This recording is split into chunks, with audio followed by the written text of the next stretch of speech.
Alors, ce matin, dans le Soliflare, après notre voyage en Afrique avec les petites statuettes de jumeaux Yoruba, bien, j'ai décidé d'aller vers du très connu parce que j'avais envie d'en parler en fait.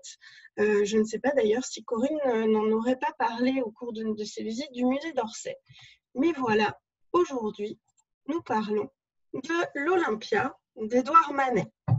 Alors, on va commencer par quelque chose de très classique en fait quand on parle d'une œuvre d'art, c'est une description qu'on a tendance à ne plus trop faire de cette œuvre, mais dans un intérieur donc assez chic ou pseudo-chic, hein, il faut le dire comme ça, pas riche, se trouve une femme nue allongée sur un lit défait, à laquelle une femme noire, vraisemblablement une domestique, apporte un bouquet, tandis qu'au bout du lit à droite se trouve un chat noir hérissé.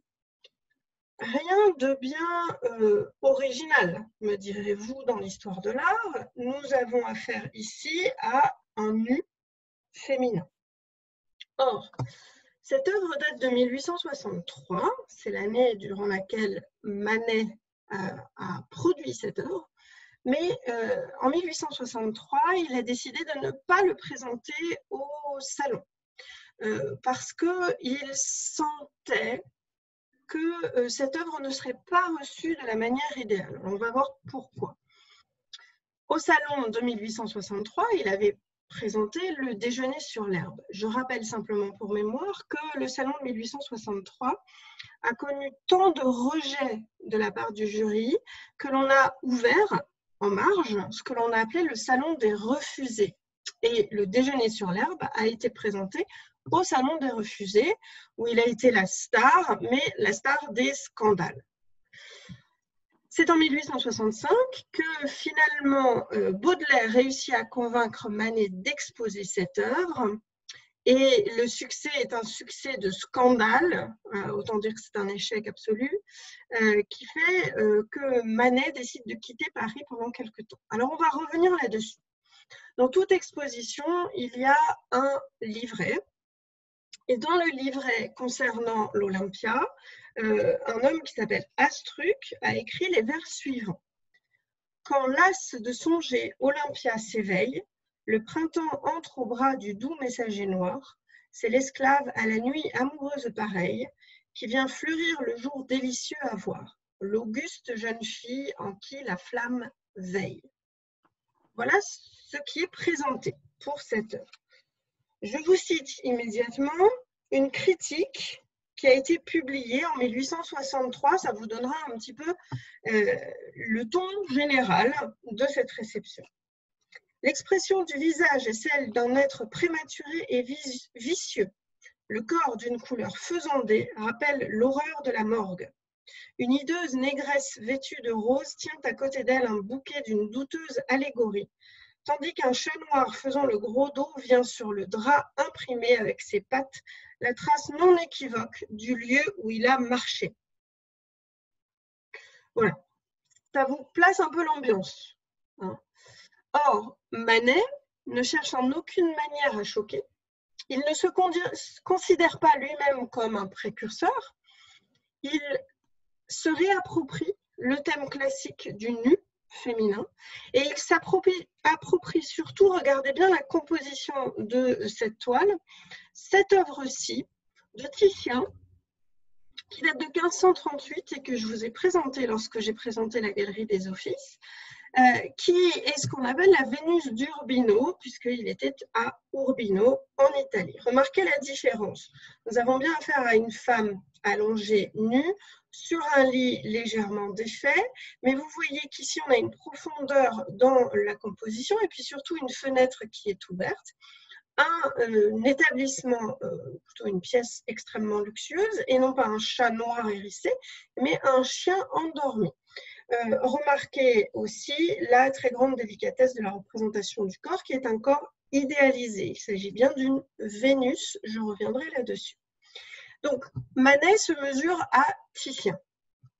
Mais il se mesure aussi à sa référence absolue, c'est-à-dire la peinture espagnole, et notamment la Vénus à son miroir de Diego Velázquez, qui déjà en son époque fut un léger scandale, surtout parce qu'on voit son visage ici hein, dans le miroir.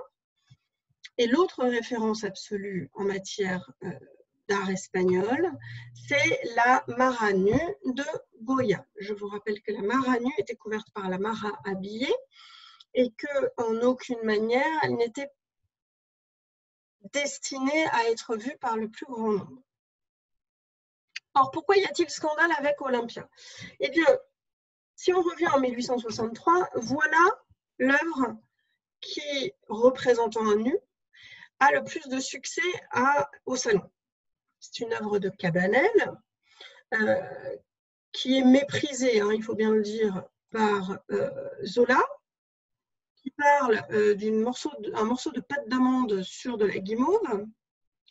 Mais pourquoi celui-ci fonctionne et pas celui de Manet? Ben, regardez bien, Vénus est nue ici, mais ce n'est pas un vrai corps, en fait, c'est un corps idéalisé. On voit que sa blancheur est de porcelaine. Et vous voyez que son visage ne vous fixe pas, il ne vous regarde pas. Il est hors du temps. Elle n'est pas présente. C'est bien un nu, ce n'est pas de la nudité. Il n'y a pas de crudité dans ce nu. Hein. Tout ça est fort idéalisé, donc ça plaît. Par ailleurs, vous remarquerez que la pâte, alors c'est un peu difficile évidemment à travers l'écran, mais la pâte utilisée est très lisse. Hein. On ne voit pas du tout la brosse, on ne voit pas le geste de l'artiste. Or, Manet nous propose différents éléments qui font problème. Alors d'abord, ce chat, décidément, il pose un problème, ce chat, vraisemblablement, parce qu'il est hérissé, parce qu'il est noir. Vous le savez, les chats noirs sont censés porter malheur. Et puis, vous vous souvenez de la critique que je vous ai lue, à savoir qu'il imprime avec ses pattes la trace non équivoque du lieu où il a marché. Regardez bien, on voit en effet ici des traces noires, hein, donc on pourrait imaginer qu'il a marché, voilà, vous imaginez bien, au minimum dans la boue, au maximum dans ses propres déjections ou dans des déjections. Le deuxième élément qui pose problème, c'est cette femme noire. Alors, ce n'est pas la femme noire en tant que telle hein, qui pose problème, c'est qu'elle a un visage qui est bourru, qui n'est pas, ou en tout cas qui est considéré comme tel hein, à l'époque évidemment, qui n'est pas idéalisé, d'ailleurs on connaît le modèle hein, qui a posé, et elle présente un bouquet de fleurs. Alors, ces deux éléments nous indiquent de quel personnage il s'agit pour Olympia, puisque dans les bordels, dans les maisons closes, se trouvaient souvent des domestiques noirs.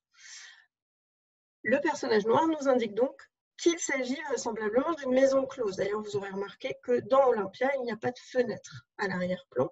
Tout est fermé, la maison close. Le bouquet qu'elle tient ici est sans doute l'offrande d'un, comment dire, je vais dire d'un consommateur, d'un client, avant ou après, en tous les cas, il y a soit achat de faveurs, soit tout simplement remerciement pour les faveurs accordées. Donc ces deux éléments, pour le moment, sont en quelque sorte les attributs d'Olympia et nous permettent de déterminer de quelle femme il s'agit.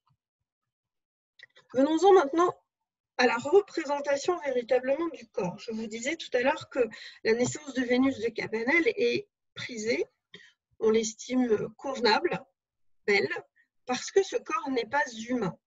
Remarquez ici qu'on n'a pas la blancheur de porcelaine que Cabanel met en œuvre, bien au contraire. On trouve même des éléments qui sont très problématiques dans l'idée des contemporains de Manet, puisque ici vous voyez cette ombre qui correspond tout simplement à des poils. Elle n'est pas dans notre monde, elle est bien vivante, c'est une femme de chair et d'os, pour le coup, parce qu'elle a des poils. Vous remarquerez par ailleurs que la ligne du sein, la ligne du ventre, toutes les lignes en fait sont soulignées d'un cerne noir. Parce que c'est ainsi qu'il délimite les parties du corps. Ça renvoie à l'habitude espagnole de l'âge d'or, mais on n'aime pas ça. Il n'y a pas le modelé doux, il n'y a pas cette espèce de, comment dire, douceur que l'on attend d'un nu féminin. Et puis, remarquez déjà le bracelet ici qui est assez signifiant. Et enfin, la main, regardez. Cette main, elle est placée sur le sexe, mais en vérité, elle attire presque plus le regard vers le sexe qu'elle ne le cache. Ça, c'est important. Remarquez enfin l'ombre ici sur le ventre qui est une ombre jaune. Un des critiques a écrit que Manet avait peint un corps de couleur jaune pisse. Et ça, on ne lui pardonne pas. Autre élément qui ne va pas du tout, les mules. Regardez ces mules. Alors là, il y en a une qui est tombée, on voit juste les petits orteils. Puis l'autre est tout juste enfilée. Alors la mule, c'est clairement un indicateur de la profession de cette femme, en l'occurrence, c'est une prostituée. D'ailleurs, on le comprend très bien à son prénom, Olympia, c'est en fait le type de pseudonyme que portaient les prostituées à l'époque. Enfin, et ça, c'est le clou du spectacle, regardez bien le modèle qui s'appelle Victorine Meurant, qui est à l'époque, dans les années 1860, le modèle préféré, le début des années 60, le modèle préféré de Manet, vous fixe. Elle ne jette pas un regard comme ça éthéré vers le ciel, d'absence, de certitude de sa divinité. Non, elle vous regarde fixement. Et ce regard fixe est même souligné par le petit lacet autour de son cou. Elle vous dit oui, je suis nue. Et alors, vous pouvez acheter mes charmes. Pour résumer, ce que vous voyez, c'est une scène de bordel, disons les choses telles qu'elles sont, avec cette prostituée Olympia qui est parfaitement consciente de sa nudité et qui vous regarde d'un regard fixe tout en recevant l'hommage d'un client. Le lit est clairement défait, elle est sans doute entre deux clients. Alors voilà ce que la Gazette de France écrit et publie. Cette Vénus hottentote, au chat noir exposée toute nue sur son lit, comme un cadavre sur les dalles de la morgue, cette Olympia de la rue Mouffetard, morte de fièvre jaune, est déjà parvenue à un état de décomposition avancé. Tout dans la légèreté et le charme, le plus absolu, évidemment. Quant au cerne noir dont je vous parlais, je vous prie de m'excuser, mais voilà une citation aussi. Tout est dessiné avec du charbon tout autour et de la pommade au milieu. Donc on critique tout. On critique le sujet, on critique la facture, on critique la manière, on critique surtout le fait que Manet, en fait, balance au regard de ces messieurs qui sont les amateurs d'art, puisque ce sont les messieurs qui achètent les œuvres en général, en fait, il leur balance leur hypocrisie.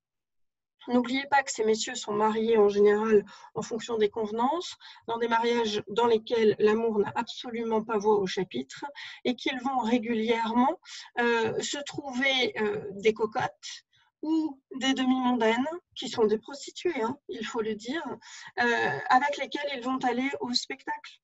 En vérité, ce que Manet fait, ce n'est pas un geste politique, c'est simplement peindre ce qu'il voit, mais ce qu'il voit, c'est aussi la prostitution et le fait que ces messieurs ne supportent pas nécessairement qu'on leur étale à la figure leur mœurs dépravées.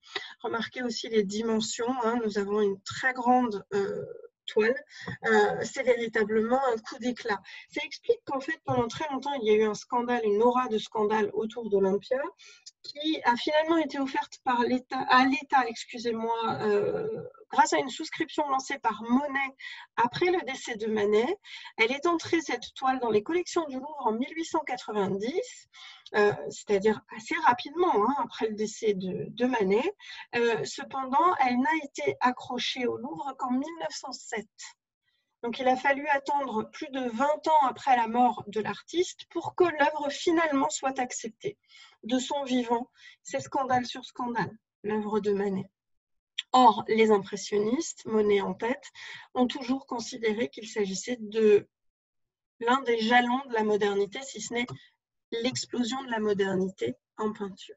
Je vous invite évidemment à aller le voir, hein, ce tableau qui se trouve au musée d'Orsay. Alors, pas toujours, parce que parfois il est prêté, même si les mouvements d'œuvre vont se limiter actuellement. Mais voilà, il faut aller le voir et il faut voir comment Victorine Meurent vous fixe. Je vous renvoie d'ailleurs à l'absinthe de Degas qui faisait l'objet de mon premier soliflare, puisque la femme qui a le regard dans le vide en buvant de l'absinthe, c'est Victorine Meurent, quelques années plus tard, en moins bon état.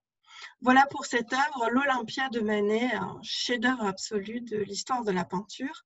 Et pour les prochains rendez-vous, eh bien, effectivement, il y aura la visite de la Défense mercredi 23 septembre à 14 h. C'est Aurélie qui vous y emmènera. Elle vous retrouvera aussi pour le soliflare du 29 septembre. Et puis enfin, pour la visite du Jardin des Plantes le 3 octobre à 11 h. Quant à moi, je vous retrouverai un peu plus tard, au mois d'octobre.